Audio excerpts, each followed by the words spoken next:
ত্রয়োদশ জাতীয় সংসদের সংরক্ষিত নারী আসনে বাংলাদেশ জাতীয়তাবাদী দল বিএনপি জোটের ৩৬ জন প্রার্থী এবং স্বতন্ত্র জোটের একজন প্রার্থীর মনোনয়নপত্র প্রাথমিকভাবে বৈধ ঘোষণা করা হয়েছে।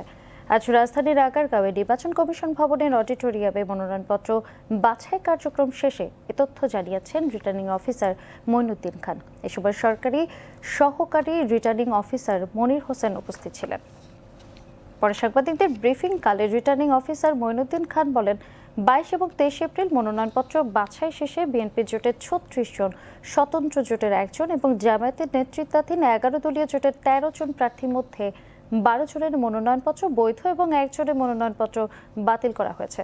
তিনি বলেন, মনোনয়নপত্র যাচাই বাছাই প্রথম দিনে জামায়াত জোট মনোনীত এনসিপি প্রার্থী মনিরা শারমিনের মনোনয়নপত্রের বিষয়ে যাচাই বাছাই করে জানা গেছে তিনি বাংলাদেশ কৃষি ব্যাংকে কর্মরত ছিলেন।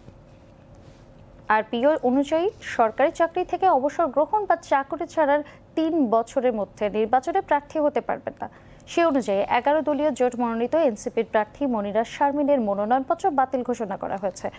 এছাড়াও দল এবং জোটের বাইরে আলাদা আরও ৩ জন মনোনয়নপত্র জমা দিয়েছিলেন, তাদের মনোনয়নপত্র বাতিল করা হয়েছে বলে জানান তিনি। বিএনপি এবং জোট থেকে ৩৬ জনের একটি তালিকা দেওয়া হয়েছিল। ৩৬ জনের তালিকা এটা গৃহীত হয়েছে। আর জামাতে ইসলামী যে জোট, ওই জোট থেকে ওনারা ১৩ জনের মনোনয়নপত্র জমা দিয়েছিলেন, সেখানে ওই একটি অবশিষ্ট ছিল। ১২টি বৈধভাবে গৃহীত হয়েছে আর একটি আজকে যে আমরা ঘোষণা করলাম। ২২ তারিখে আমরা মনোনয়নপত্র যাচাই বাছাইয়ের সময় উল্লেখ করেছিলাম যে মিস মনিরা শারমিন, ওনার কিছু ডকুমেন্টে ঘাটতি ছিল, সেগুলো আজকে ১২টার মধ্যে জমা দেওয়ার জন্য তিনি এই ডকুমেন্টগুলো আমাদের কাছে জমা দিয়েছেন। তো আমরা সংরক্ষিত মহিলা আসন আইন এবং আরপিওর যে সংশ্লিষ্ট ধারা সেগুলো দেখেছি এবং এখানে দেখা যাচ্ছে যে স্ট্যাটিউটরি পাবলিক অথরিটি কৃষি ব্যাংকে কর্মরত ছিলেন।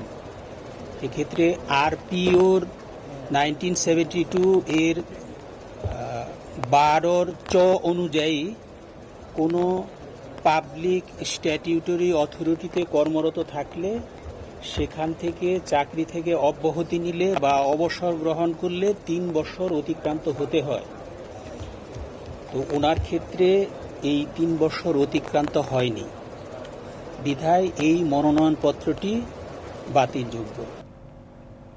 নির্বাচন কমিশন ঘোষিত তফসিল অনুযায়ী রিটার্নিং অফিসারের সিদ্ধান্তের বিরুদ্ধে আগামী ২৬ এপ্রিল ইসিতে আপিল করা যাবে এবং আপিল নিষ্পত্তি হবে আগামী ২৭ এবং ২৮ এপ্রিল।